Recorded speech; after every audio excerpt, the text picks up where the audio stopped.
Salut, c'est Jim, j'espère que vous allez bien.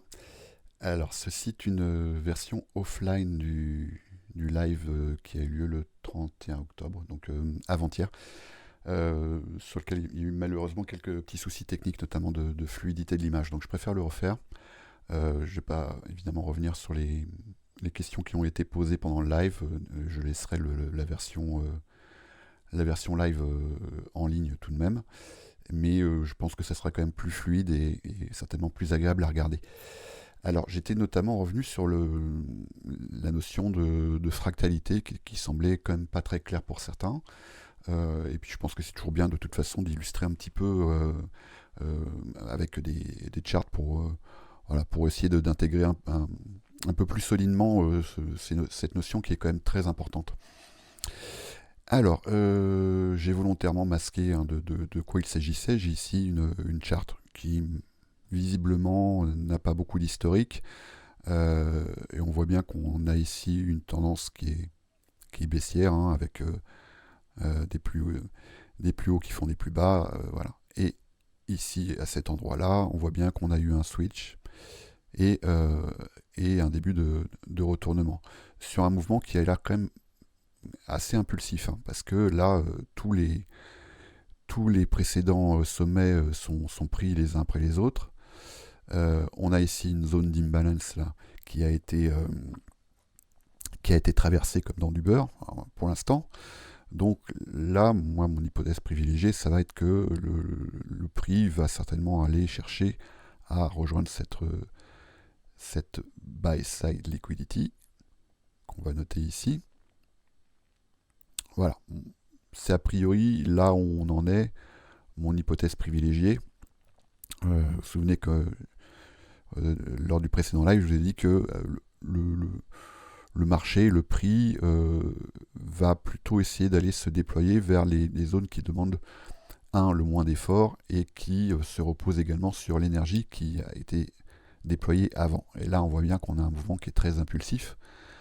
Hein, le prix ne fait pas ça, ça, ça, ça, mais là, en l'occurrence, le prix, il fait même quelque chose qui s'apparente à ça, en fait. Hein. Vous voyez bien. Alors, donc ici, on a eu quand même là un petit swing, micro-consolidation, on va dire, hein, qui n'a pas l'air d'avoir duré très longtemps. Alors, on va mettre le replay. Et là, je vais même me baisser en UT, en unité de temps, pour essayer d'avoir quelque chose de plus précis. Donc, je rappelle le contexte, il est celui-ci. Et notre buy side liquidity, elle est à cet endroit-là. Alors, on va voir ce qui se passe.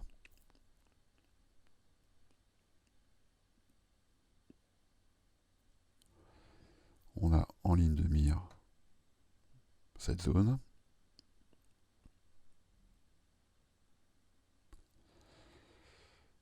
On vient prendre. Le prix ne laisse pas de creux, de zone non revisitée, ce qui traduit quelque chose d'impulsif. Et voilà, ça y est. Et vous voyez comment déjà le prix, une fois qu'il a pris cette buy side liquidity, comment il a engagé quelque chose de quand même d'assez violent et rapide.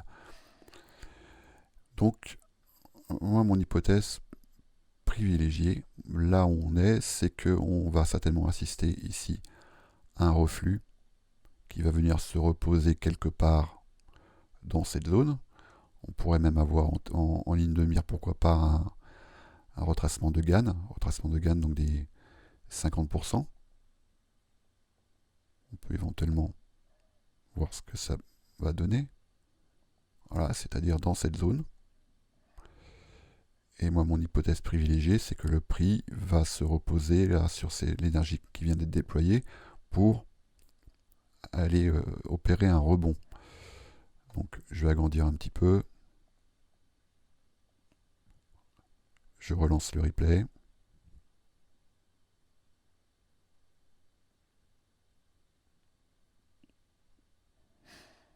Donc, on a bien un reflux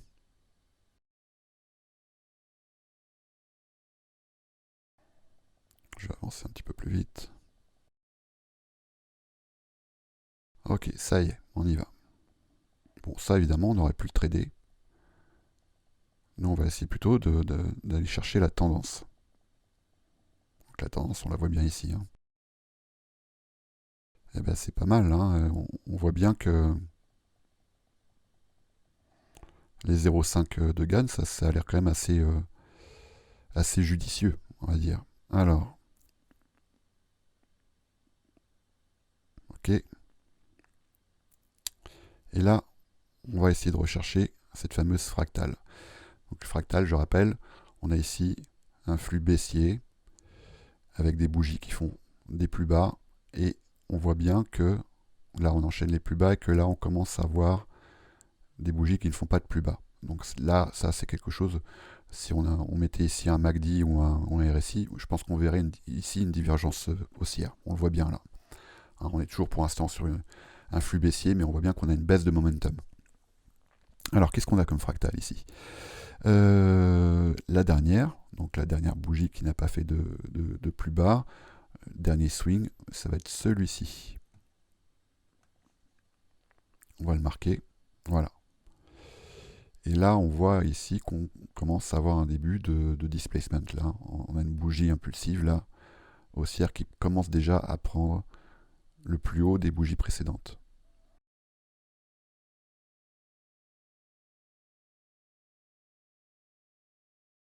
Là, déjà, on va pouvoir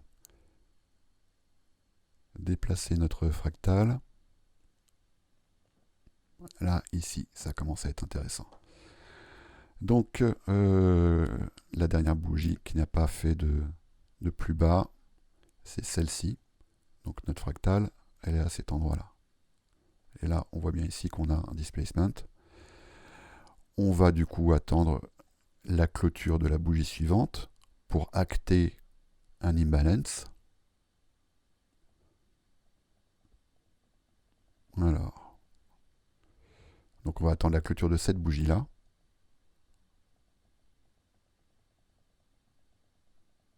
Voilà. Ici, on a quelque chose qui commence à être intéressant. Donc, on va pour l'instant, on va essayer de ne pas être trop ambitieux. Je vais me positionner ici à l'entrée de l'imbalance.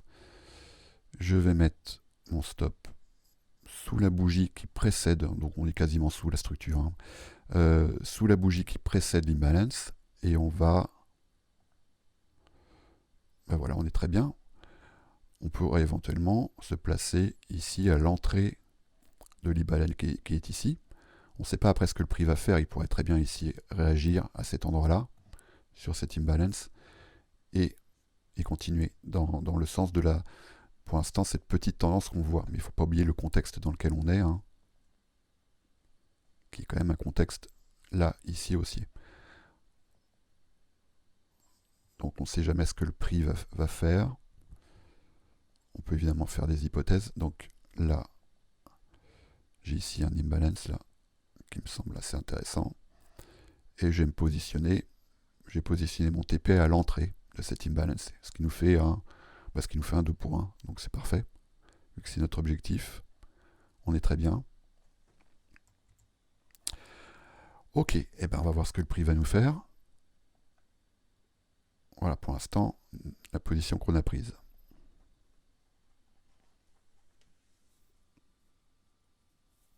Ça y est, là on est entré.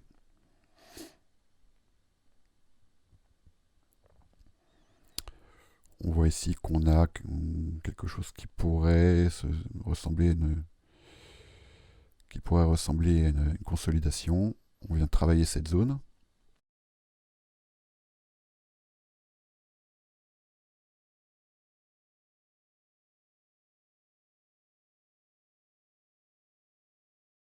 Et voilà, ça y est, on l'a eu. 2 pour 1. Ça a été rapide. Notre objectif est atteint. On va pas regarder ce que le prix nous fait après. Une fois que c'est fait, c'est fait.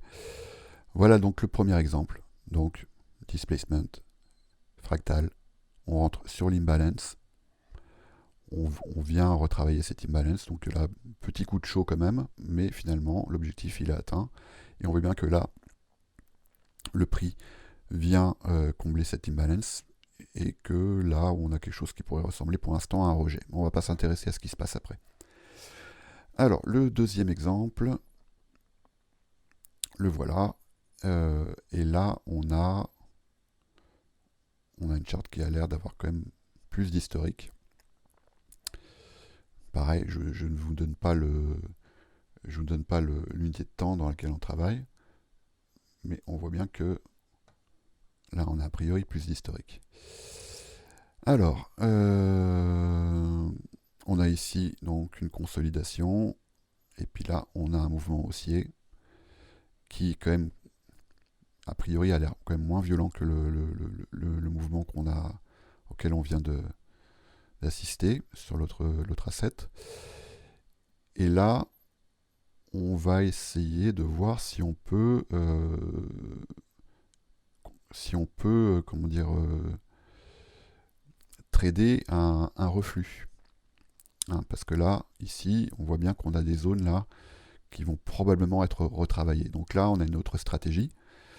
Et on va essayer d'observer là, ici, des signes qui peuvent nous indiquer qu'on va avoir un retracement. Donc là, je suis en replay également. Alors, ici, on a déjà un premier imbalance qui vient d'être travaillé. Pour l'instant, on n'a pas proprement parlé de fractale significative. Là, on va revenir reprendre le high ici. Donc ça, c'est un des éléments du modèle 2022 qu'on a travaillé dans le précédent live et dans le salon VIP. Donc on a ici une buy side liquidity qui est basée sur le fait qu'on attend que les stops viennent être chassés et après on va essayer de surfer un mouvement contrarien. Alors, qu'est-ce qu'on a ici? Là, ça commence à être intéressant. On voit bien là, on a un displacement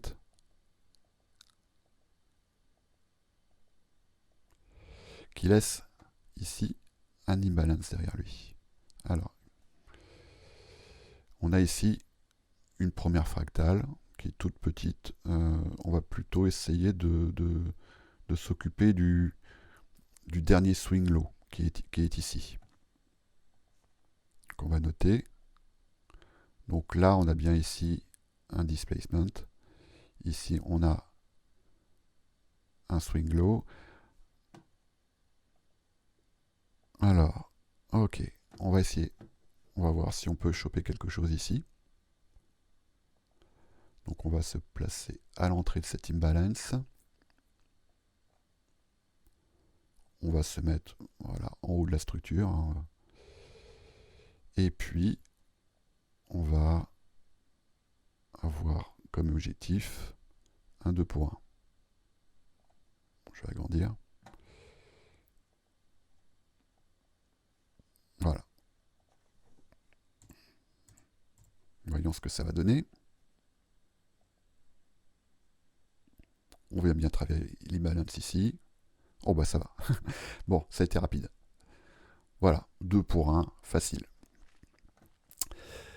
Alors, maintenant, je vais vous poser une question. Alors, vous n'allez pas pouvoir y répondre en direct, évidemment, mais à votre avis, combien de temps a duré ce trade?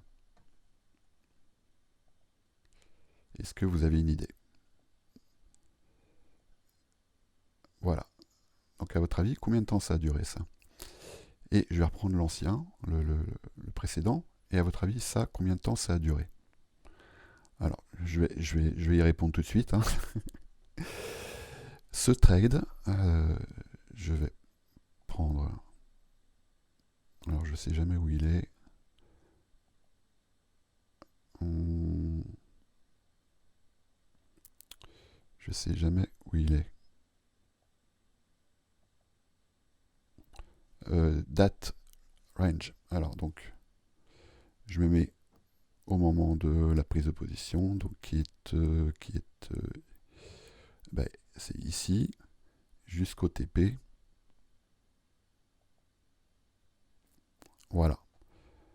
Donc là, vous avez bien lu 1340 jours. C'est-à-dire 4 ans. Voilà. Ce trade a duré 4 ans. Et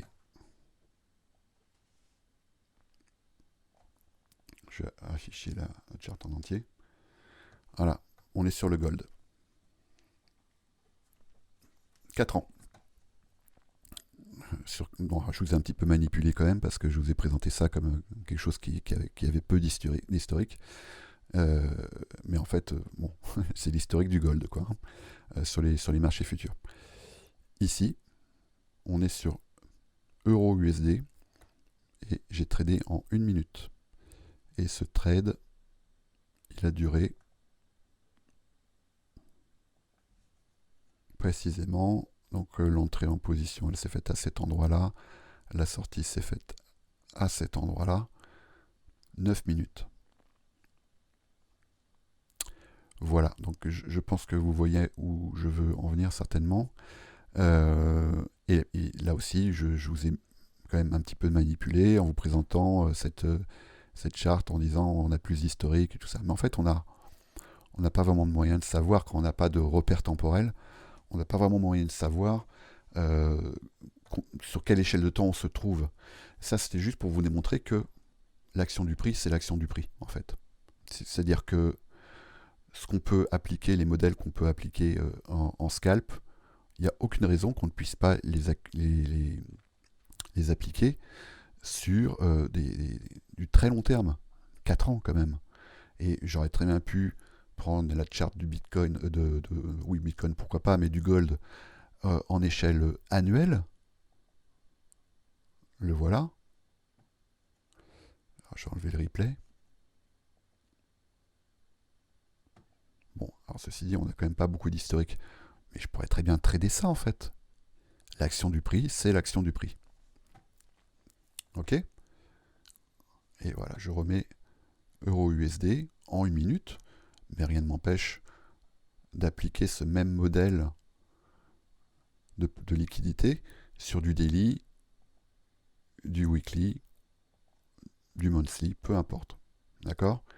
Ce qui va changer ici, c'est pas l'action du prix, c'est bien le temps.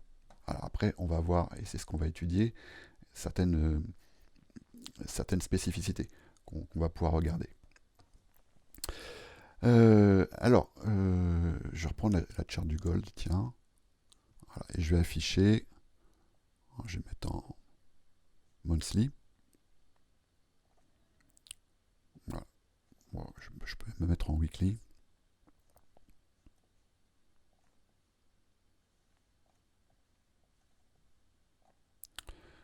Je vais vous montrer une fenêtre.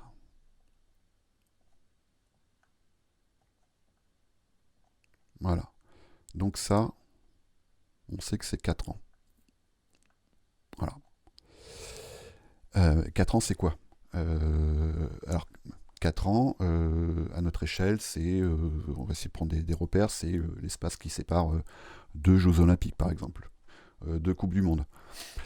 Pour un enfant, c'est ce qui va séparer l'entrée au collège de l'entrée au lycée.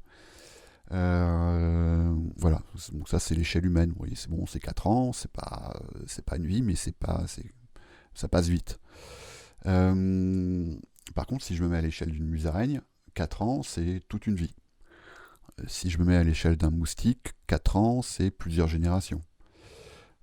Si je me mets à l'échelle de la vie de la Terre, c'est un battement de cils. C'est vraiment très très rapide. C'est même moins qu'un battement de cils, je pense. Tout ça pour vous dire que ne pas considérer le temps dans le trading, c'est s'amputer d'une variable vraiment essentielle. Le temps, il est, j'ai envie de dire qu'il est plus important même que la valeur du bien qu'on va échanger. Donc le temps en tant qu'instant T, le moment où je vais rentrer en position, le moment où je vais sortir en position, donc ce sont des instants T. Le temps en tant que durée ou intervalle, voilà ici l'horizon de mon trade qui était de 4 ans, voilà ici l'horizon de mon trade qui était de 9 minutes. Donc c'est une durée. Le temps également en tant que période ou cycle. Alors vous connaissez peut-être les cycles les cycles humains, on parle de cycles infradiens, ultradiens, circadiens, etc. On a des cycles qui se passent à l'intérieur de la journée, on a des cycles qui vont durer plusieurs jours. Voilà. Donc ce sont des périodes qui vont se répéter. Et autant un trader va jamais vraiment totalement être maître du prix, c'est-à-dire qu'il va pouvoir faire des hypothèses, comme on vient de faire à l'instant, en disant là, en fonction de cette tendance, on va plutôt faire l'hypothèse que le prix va aller dans cette direction ou dans cette direction. Mais par contre, il peut tout à fait être maître du temps. Et ça peut se faire à plusieurs niveaux. Le trader, il va choisir à quel moment il intervient. Il peut adapter son trading, par exemple, aux contraintes temporelles de sa vie, familiale, professionnelle, mais aussi à sa personnalité. Quelqu'un qui est lève tôt, lève tard, qui est célibataire ou qui a des obligations familiales, qui a un emploi qui est à son propre compte ou qui est salarié. Voilà, il peut vraiment choisir à quel moment il va intervenir. Il peut également organiser son trading parce qu'il sait que l'action du prix respecte certains rendez-vous ponctuels ou cycliques. Je répète, il sait, et je vais revenir dessus. Le trader, il va aussi pouvoir définir son horizon temporel d'intervention. C'est-à-dire, vous connaissez les profils, hein, le scalper, on est un peu là ici dans ce cas de figure, jusqu'à l'investisseur, et là on serait plutôt dans ce cas de figure. Quand le trader il s'engage sur les marchés, il sait, ou enfin il est censé savoir plutôt, sur combien de temps il s'engage. Donc 1 minute, 1 heure, une journée, une semaine, un mois, une année, une vie, et pourquoi pas même les générations futures. Il va penser en s'engageant sur le marché à ses enfants, ses petits-enfants. Alors, ça pose quand même pas mal de questions, parce que, par exemple, c'est quoi un bull run? Alors là, je vous affiche, j'ai fait une recherche sur Google, hein, je suis tombé là-dessus. Un bull run, on va avoir comment dire, des paramètres qui vont être en termes de hausse. On va estimer que voilà, un bull run, c'est quand le prix augmente de temps sur telle période. Et sur, en plus, certains paramètres, par exemple macroéconomiques. Mais, alors, je vais vous montrer le fameux bull run sur Bitcoin, parce que c'est une charte que vous connaissez. USD. Voilà, Bitstamp, on a un bon historique. Voilà, bon. Voilà, ça, c'est un bull run. Et si on se met... Voilà. Mais, je reprends la charte de l'euro USD. Si je ne mets pas de repère temporel, vous ne trouvez pas qu'il y a quand même quelque chose d'assez similaire? Hop là. Bon. Et donc, comment dire, est-ce que ça, c'est pas quelque chose qui peut se surfer de la même manière que ça? Si ce n'est le temps qui va changer. Alors, sachant qu'aujourd'hui, en tout cas ça n'a pas toujours été le cas, mais aujourd'hui les produits dérivés, notamment l'utilisation du levier, permettent de surfer 1 heure, une session boursière, une journée, une semaine, tout comme on pourrait surfer un bull run de plusieurs mois. Et après, tout ça, c'est une question de proportionnalité, parce que si j'ai un bon risque management, ici par exemple, en admettant que je me positionne à cet endroit-là, qu'est-ce que je vais engager ici, à cet endroit-là? Je vais engager 1% de mon capital, on est d'accord.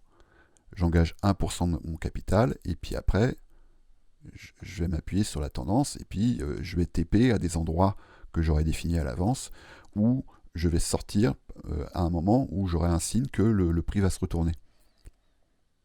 Mais ici c'est pareil.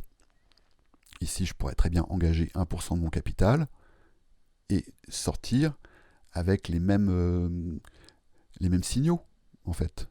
Si ce n'est que là, ici, Si je vais engager 1% de mon capital, ça va correspondre à un certain montant, un certain capital que je vais engager.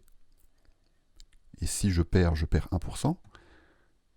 Et ici, si je perds 1%. Ok. Donc on a pu observer au début de cela la fractalité de l'action du prix. Et ce qui va donc changer, c'est principalement le temps. Et ça va impliquer beaucoup de choses.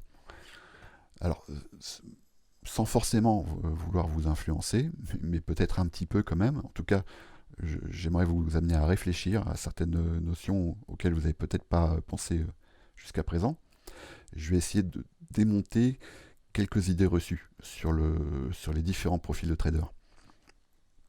Alors, dans l'inconscient collectif, on imagine par exemple le scalper comme un trader compulsif, sous coke, qui tire frénétiquement sur tout ce qui bouge. Et il y en a certainement qui ont ce profil-là. Et on parle à l'opposé. Je vais me remettre sur la charte du gold. On parle à l'opposé. On imagine l'investisseur comme le bon père de famille, celui qui place son patrimoine sur des valeurs sûres, peu risqué et souvent à faible rendement. Bon. Mais vous commencez maintenant à comprendre, en tout cas pour ceux qui sont dans le salon VIP, que le vrai scalper ou le day trader, celui qui en vit, qui est consistant, efficient, c'est un trader qui applique un ou plusieurs modèles dont le temps a pu démontrer leur efficience, leur consistance. La durée des opérations, je reviens ici 9 minutes, alors ça peut être quelques minutes à quelques heures, la durée des opérations limite, elle n'annule pas mais elle limite la survenue d'événements non prévisibles, notamment macroéconomiques, géopolitiques, mais aussi personnels. Il y a quand même peu de chances, même si elles ne sont pas nulles, que durant ces 9 minutes, il y ait une épidémie, une guerre, que je divorce ou que je me casse le genou. On est bien d'accord. L'investisseur, par contre, quant à lui, plutôt, le profil, il va davantage spéculer sur des données fondamentales, parfois techniques, ça peut arriver évidemment, mais aussi sociales, macroéconomiques, cycliques. Il va également faire intervenir des facteurs psychologiques, tels que ses convictions. Voilà, j'investis dans l'or parce que je pense que l'or va faire ça ou ça dans les prochaines années, les prochaines décennies. Pourquoi pas ses croyances. J'achète du bitcoin parce que je pense que dans 10 ans, il va faire ça ou ça. Pourquoi pas des conseils avisés, des conseils d'analystes financiers, des conseils de son banquier, lol. Pourquoi pas des perspectives économiques. Voilà, investir dans les matières premières, etc. Parce que on pense ou des analyses nous laissent dire que le prix va prendre telle direction. Mais on voit bien que le facteur émotionnel, il peut prendre une part importante dans l'acte d'investissement, parce que là, on est sur des spéculations à long terme, voire à très long terme. Également, la durée, je rappelle ici, là on est sur 4 ans, hein, la durée d'un investissement fait que beaucoup d'événements peuvent subvenir pendant cette durée. Des événements macroéconomiques, des événements financiers, des événements géopolitiques, et puis des événements personnels. Là, ici, on est en avril 2016, et là, on est en décembre 2019. Bon, déjà, ici, on a le Covid qui est arrivé. On a beaucoup de choses qui sont arrivées. Et durant ces 4 années, je suis probablement tombé malade, j'ai peut-être eu des problèmes familiaux, des problèmes personnels, des problèmes professionnels, ou je peux avoir un enfant, enfin, il peut se passer vraiment beaucoup de choses.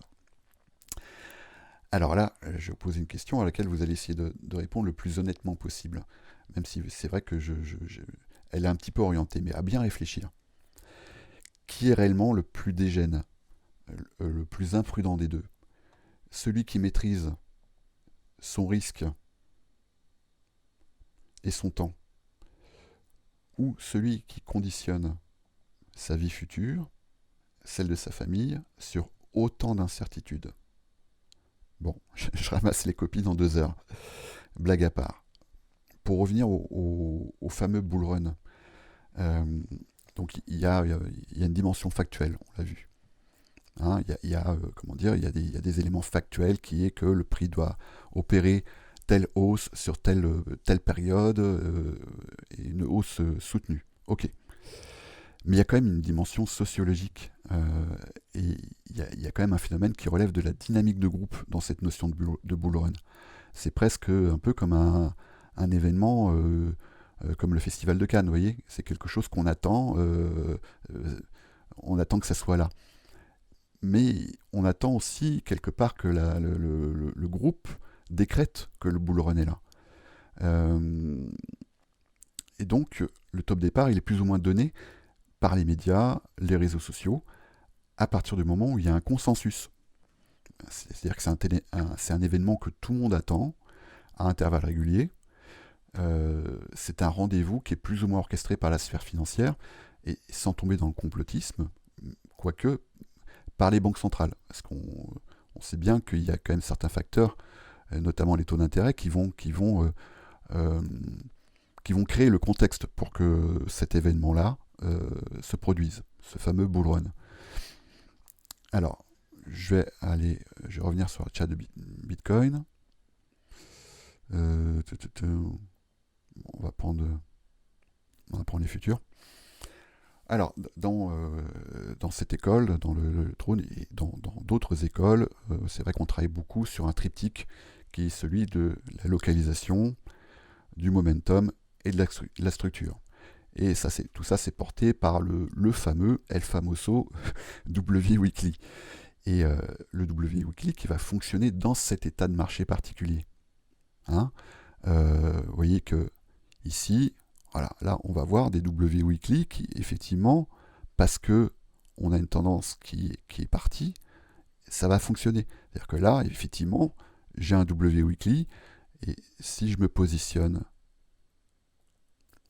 sur cette neckline ici, voilà, et qu'après je suis, effectivement, je me mets bien. On est d'accord.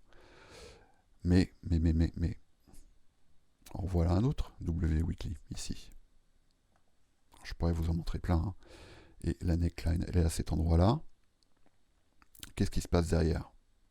Boum. Le marché nous pète les genoux. Et derrière, on se prend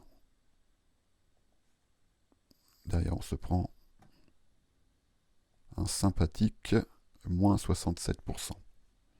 Bien le W Weekly. Et qu'est-ce qui change?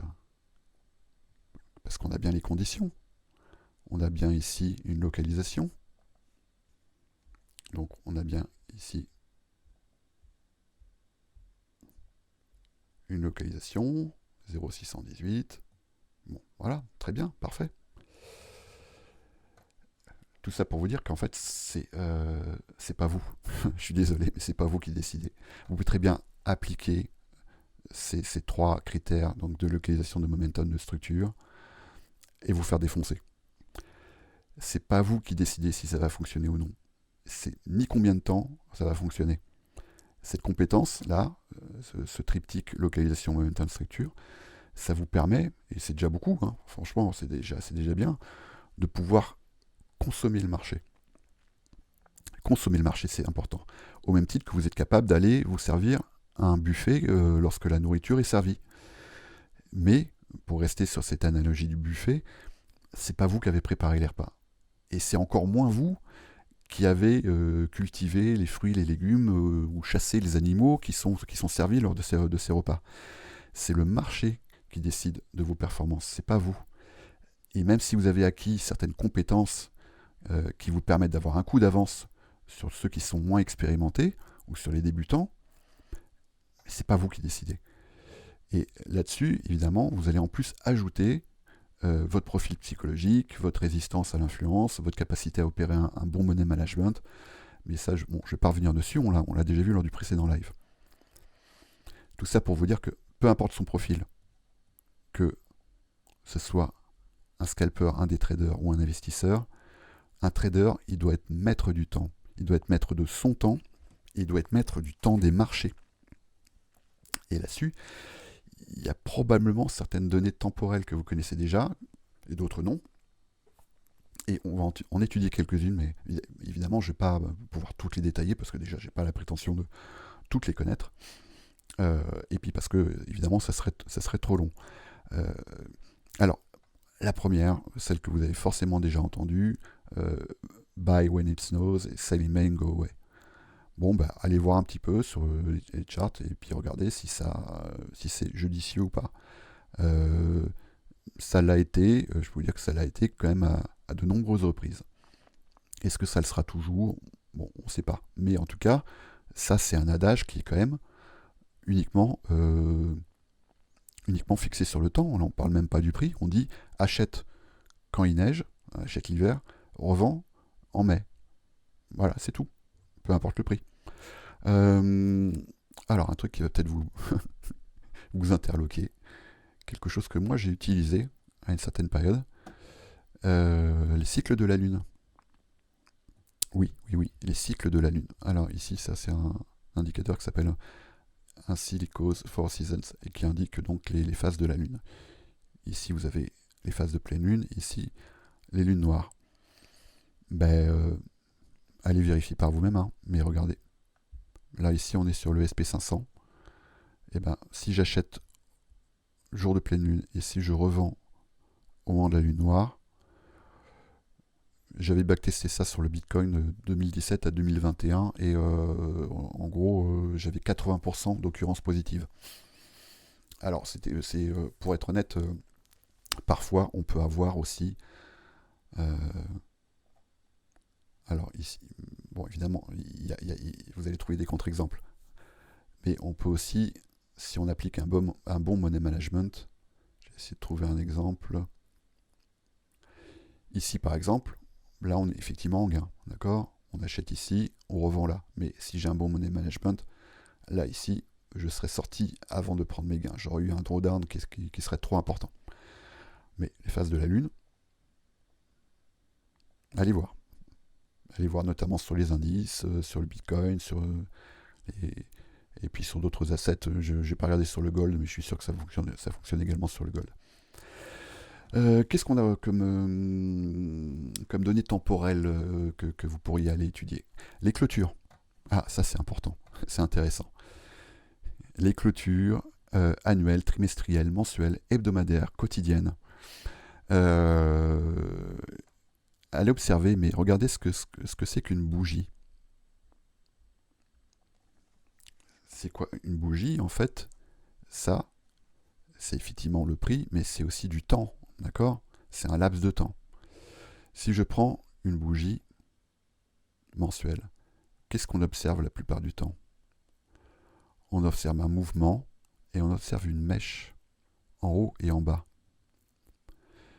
Et assez souvent, cette mèche va correspondre à un reflux contrarien, et contrariant aussi pour ceux qui sont dedans, au moment de la clôture. D'accord? Et donc, ça, c'est quelque chose qu'on peut utiliser aussi. Arriver en fin de mois, fin de semaine, fin de jour, vous allez voir que vous allez souvent observer quelque chose de directionnel. Ici, voilà. Hein, si je prends une bougie hebdomadaire, vous allez à l'intérieur observer une bougie haussière, quelque chose comme ça. Et assez souvent, à la fin, avant la clôture, il va se passer quelque chose comme ça, et on va venir punir, entre guillemets, ceux qui ont essayé de trop tirer le prix. D'accord? Ça, c'est quelque chose que vous allez pouvoir observer. Il y a même certains modèles qui sont basés là-dessus. Pareil pour une bougie, daily, peu importe la time frame. Alors, on a les macros. Alors là, je vous en affiche quelques-unes. Ce sont des moments du marché où il va se passer certains phénomènes. Je ne vais pas rentrer dans le détail. Et là, c'est quelque chose notamment que ICT a beaucoup développé. On a les sessions boursières. Tokyo, Londres, New York. On va avoir quelque chose que je vais vous afficher ici. Je vais me mettre sur le SP500. Les gaps d'ouverture. Alors là, je suis en 1 minute. C'est-à-dire qu'au moment entre la fermeture des places boursières, par exemple sur le SP500, il ferme à 17h. Voilà, ici, il ferme à 17h et il rouvre à 18h. Et souvent, on a un petit gap qui est ici. Et ce gap va opérer, alors ici j'ai pas assez d'historique, comme une sorte de magnétisme. Alors, je vais me mettre là. Et ça, c'est évidemment quelque chose qu'on va pouvoir utiliser. C'est quelque chose que j'utilise. Alors, des fois, on a des gaps qui sont assez conséquents. Vous voyez ici, là. Ça, c'est le gap d'ouverture entre le prix 17h et le prix 18h. Et regardez comment le prix il a tendance à venir se balader à l'intérieur de ça. Et comment on va pouvoir utiliser de certaines façons. Il y a des modèles qui vont pouvoir se reposer sur ces gaps. Là, ici, on a un gap, là, et en confluence avec un imbalance, regardez, moi, je me suis positionné précisément ici, sur le seuil médian de ce gap. On a une mèche, et hop, un 2 pour 1, non, mais un 3 pour 1 même ici. Et on en a plein, on va pouvoir en observer un plein.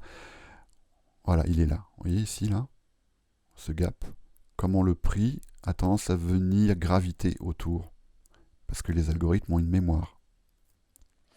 On va observer les mêmes phénomènes pour les gaps d'ouverture weekly. Alors je vais essayer de vous en afficher quelques-uns. On en a un ici. Voilà. On le voit bien là. D'accord? Gap d'ouverture weekly. Donc ça, c'est le clôture weekly et puis ouverture weekly la semaine suivante. Et on sait qu'a priori, ce sont des zones qui vont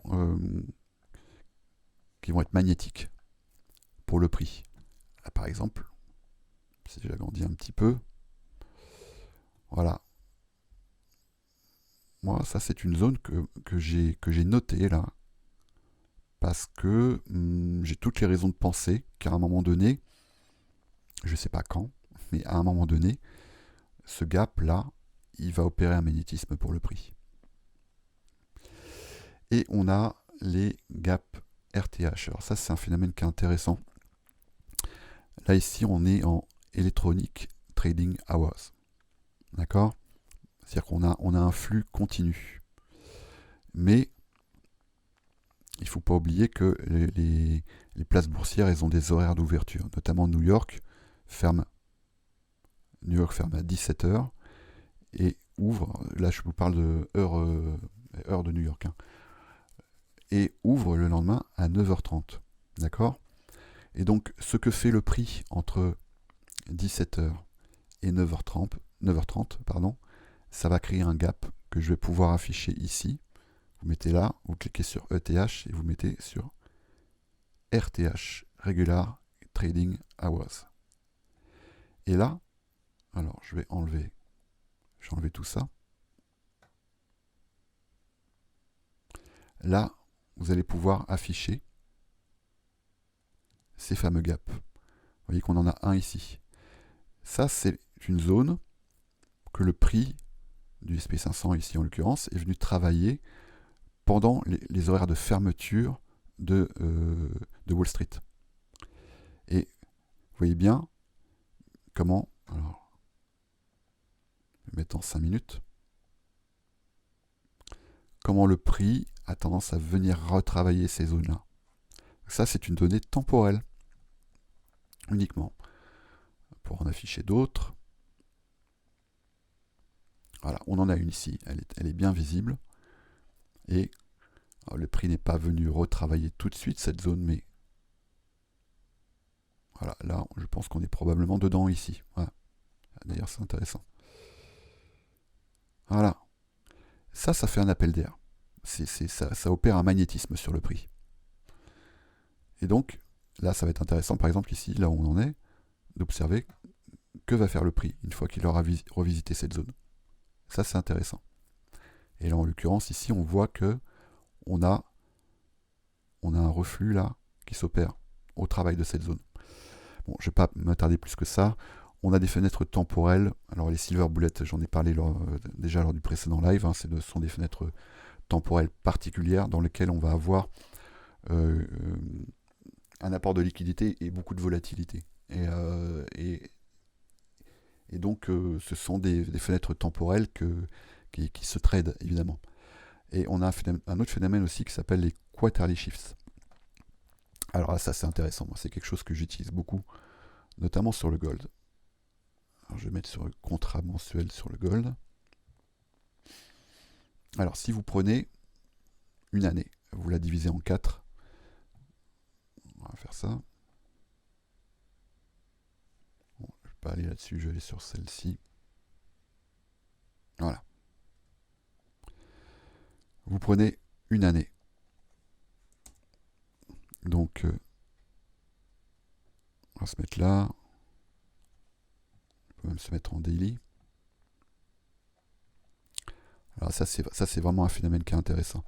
Je vais prendre dernière année sur laquelle j'ai de l'historique, c'est l'année 2022. Voilà, elle est là. Vous prenez un FIB time zone, vous placez, donc je vais placer où. Donc là, on a ouvert le 3 janvier. Et je vais aller jusqu'au 31 décembre.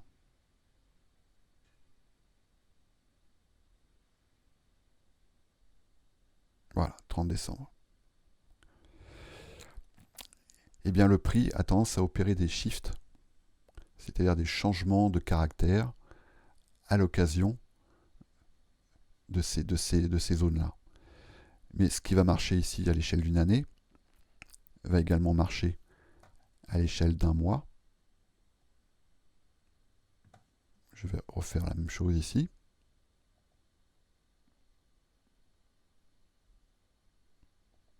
Regardez un peu. Alors les shifts, ça va se faire entre trois grandes tendances, on va dire. On va avoir les tendances d'expansion, de consolidation et de manipulation. Voilà. Si je prends un mois, alors là je vais être obligé de passer en 1 heure. Ah oui, là c'est que je suis en regular trading hours. Peut-être en 4 heures déjà.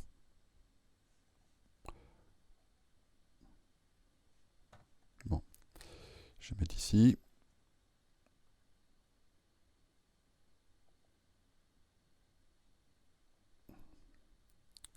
Et je vais mettre en 1 heure. Je vais enlever ça quand même.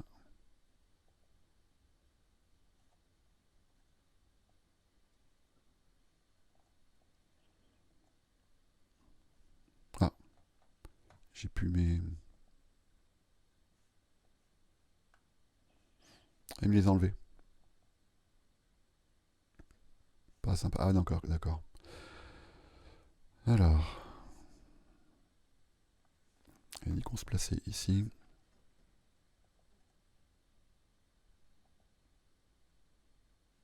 Voilà, donc je passe en 1 heure. Donc voilà le dernier. On va faire la même chose.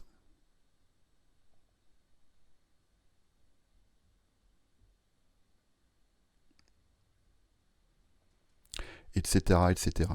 Alors moi, il y a quelque chose que j'aime bien trader sur le gold. C'est une zone temporelle particulière. C'est celle qui va de 0 à 6 heures. Et donc, de 0 à 6 heures, ça c'est une fenêtre temporelle que j'aime beaucoup trader. Je vais me mettre en 2 minutes. Bon, ici on a une grosse consolidation qui ne va pas nous intéresser. Alors, voilà, ici. Donc je me place à minuit.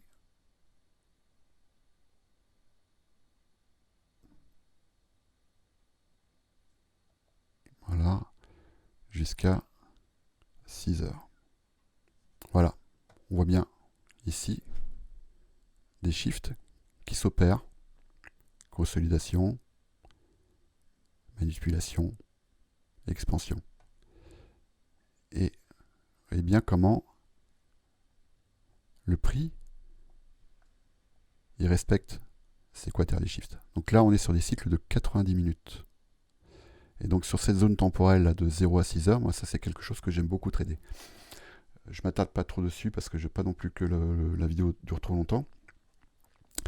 Donc tout ça pour dire que l'action du prix elle est universelle, elle relève presque de la gravité, mais elle sera tout de même soumise au concept de liquidité évidemment. C'est-à-dire que là, on voit bien que sur Euro-USD, je suis en 1 minute, on voit bien que j'ai un asset qui est liquide. Mais on a certains assets. Alors, si par exemple j'affiche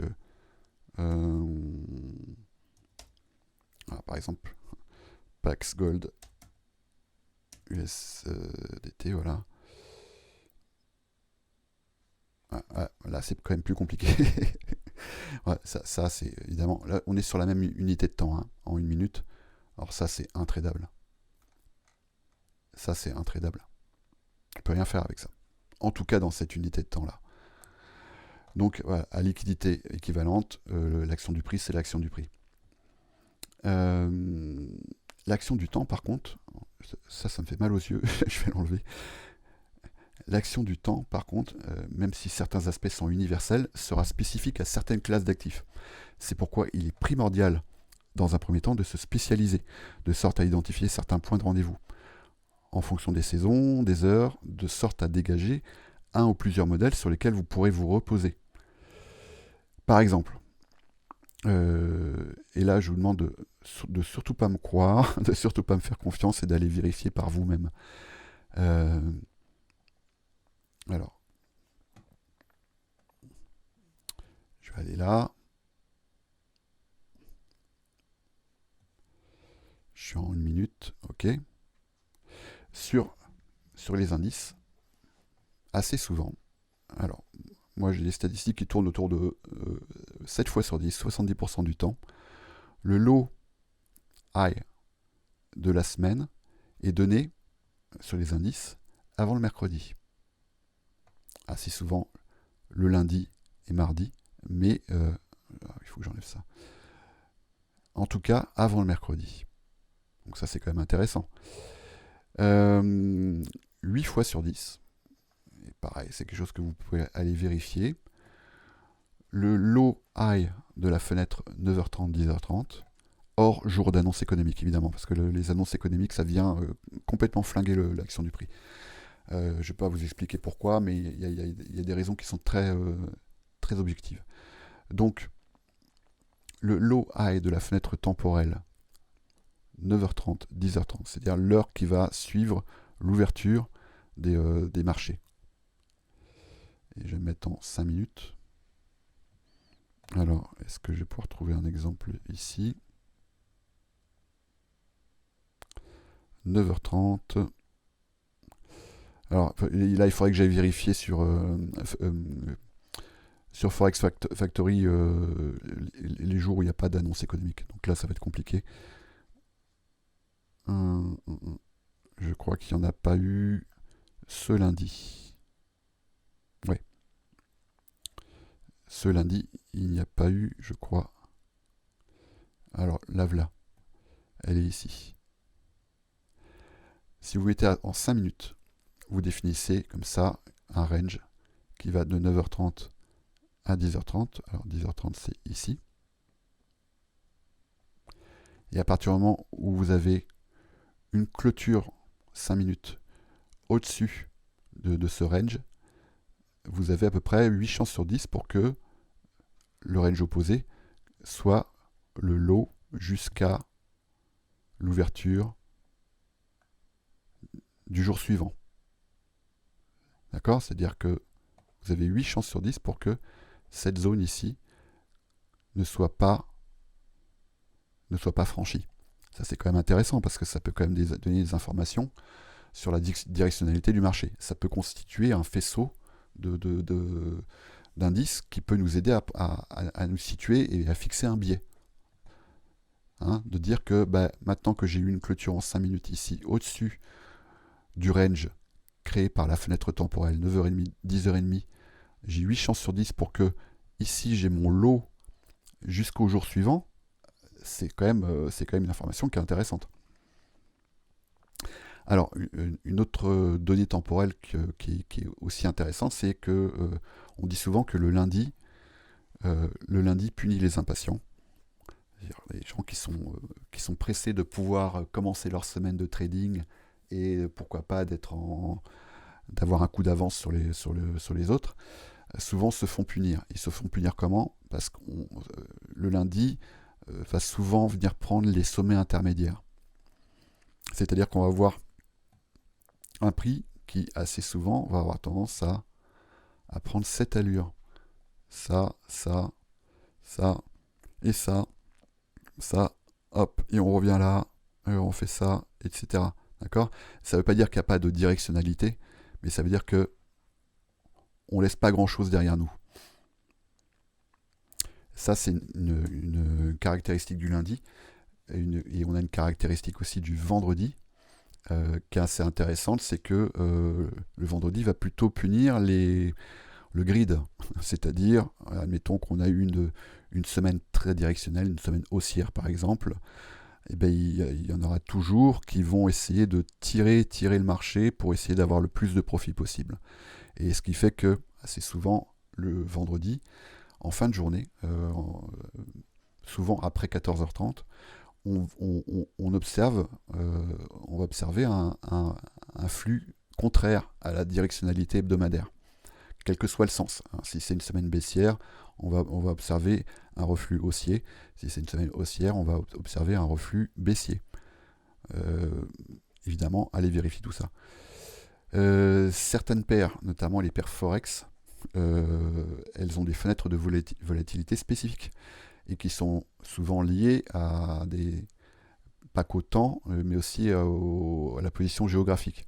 Donc, marché asiatique pour le yen, pour le dollar néo-zélandais par exemple, le marché européen pour l'euro et pour la livre sterling, le franc suisse, et le marché américain pour tout ce qui est paire US. Et notamment, par exemple, la paire euro-USD a une fenêtre de volatilité spécifique qu'on va pouvoir utiliser entre 7h et 10h, heure de New York. Quoi vous dire d'autre? Tout ça, c'est des exemples. Hein. C'est pas évidemment, c'est pas exhaustif. Sur le gold, dernier exemple, il y a souvent, assez souvent, des swings que moi j'ai bien aimé trader. J'aime bien celui de 22h30. Ici j'ai un parfait contre-exemple parce que là on a eu une belle consolidation. On a souvent un changement de caractère. Voilà, c'est ce qu'on va dire. Ici, on a eu un changement de caractère à 22h30. Et il y a celui de 1h30. Alors quand je dis 1h30, c'est souvent une fenêtre temporelle qui va commencer 10 minutes avant et 10 minutes après. C'est-à-dire que ce sont des moments où moi je vais me mettre en observation, auquel je peux m'attendre à un shift, une bascule. Ici, par exemple, 3 heures, bon là c'est l'ouverture de London, on voit bien ici qu'on a une bascule qui se fait à cet endroit-là. On voit bien ici qu'on a une bascule qui va se faire à 6 heures. Ici, je décale tout ça. Alors, 6 heures. On a une bascule également qui va s'opérer là dans la zone de ce shift là de 7h30. Voilà. Dans cette zone-là. Donc ça peut quand même beaucoup aider à orienter nos prises de décision. Vous voyez ici, on a une bascule également qui se fait dans la zone de ce shift là de 10h30. Etc. etc. Donc évidemment, ne me croyez pas, ne me faites pas confiance, surtout pas. Vérifiez. Et globalement, ne faites confiance à personne. Et il est évidemment impossible d'être exhaustif, mais je pourrais parler de plein d'autres points de rendez-vous, ponctuels, saisonniers, cycliques. Et pour revenir à l'analogie du buffet de tout à l'heure, un cultivateur, il sait à quel moment planter, il sait à quel moment récolter, il sait à quel moment arroser ses plantes. Un chasseur, il sait à quel moment certains animaux sortent pour se nourrir ou pour migrer. Donc, il sait à quel moment il va pouvoir chasser de la manière la plus efficace et la plus efficiente possible. Donc, si vous voulez devenir un trader efficient, consistant, vous devez vraiment, en tout cas, je vous invite à le faire, penser comme un chasseur et non un consommateur. Et le meilleur conseil que je pourrais vous donner, déjà dans un premier temps, ce serait de vous spécialiser dans un actif ou une classe d'actifs spécifiques. Moi, bah là, du coup, je vous parle du gold parce que c'est un actif que je commence à bien connaître. Et j'ai repéré certains points de rendez-vous. Et c'est pas forcément des heures particulières, ça peut être aussi des heures particulières sur certains jours en particulier. Et plus vous arriverez à être précis, à avoir des occurrences, et donc c'est des datas qu'il faut noter dans votre journal. Et si vous observez que tous les lundis à 7h30, 7 à 7 en particulier, à ce comportement, c'est quelque chose que vous allez pouvoir utiliser. Et c'est évidemment des données que vous allez devoir récolter. Donc vous savez qu'à tel moment, sur tel asset, tel jour, pourquoi pas, avec telle condition annexe, vous avez X chances sur 100 qu'il se passe tel événement. Et donc vous pouvez adapter votre risque. C'est ça qui est intéressant. Adapter votre risque, c'est-à-dire éventuellement l'augmenter ou mettre le risque maximal que vous vous autorisez. Parce que vous savez qu'à cet endroit-là et à ce moment-là précis, vous avez des occurrences, vous avez, ça va dans le sens de votre modèle temporel. Voilà, ça va dans le sens de votre modèle temporel. Ce trade que j'ai pris ici, il allait dans le sens de mon modèle temporel. Et à l'opposé, vous pouvez très bien aussi diminuer votre risque.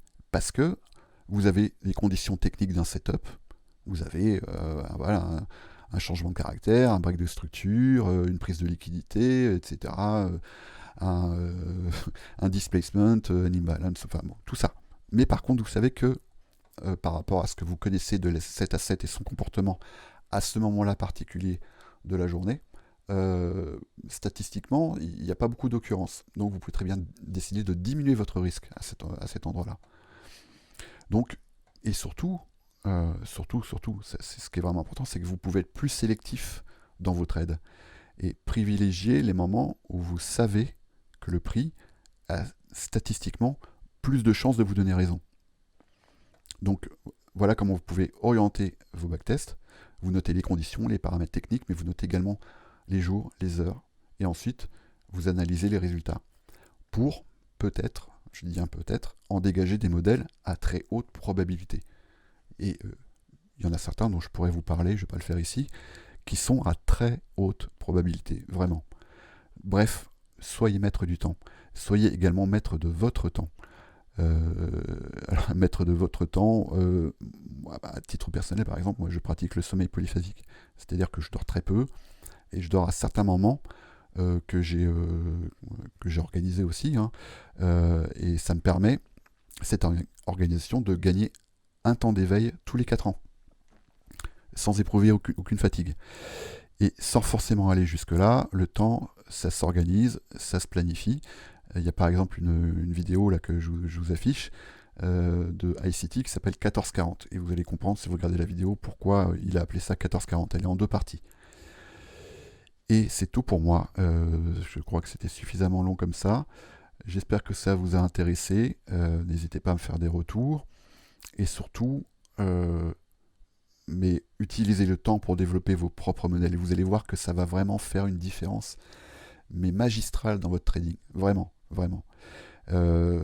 J'ai fait pour l'instant 3 lives. Il y en a 2 qui ont été enregistrés. Et franchement, celui-ci et celui d'avant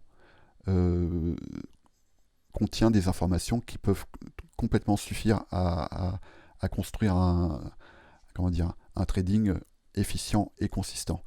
Et ce dont je vous ai parlé là aujourd'hui, Moi, c'est quelque chose que j'aurais aimé qu'on m'enseigne quand j'ai commencé le trading. C'est quelque chose que j'ai découvert assez tard, en fait, assez tardivement. Et quand j'ai mesuré, mais vraiment, je mesure mes mots, mais quand j'ai compris l'impact phénoménal du temps sur le trading, je dis bien phénoménal, ça m'a complètement retourné le cerveau. Donc, regardez, et puis faites-vous votre propre idée. Ne me faites pas confiance, ne faites confiance à personne, développez vos propres modèles. Allez, je vous dis à bientôt. Ciao.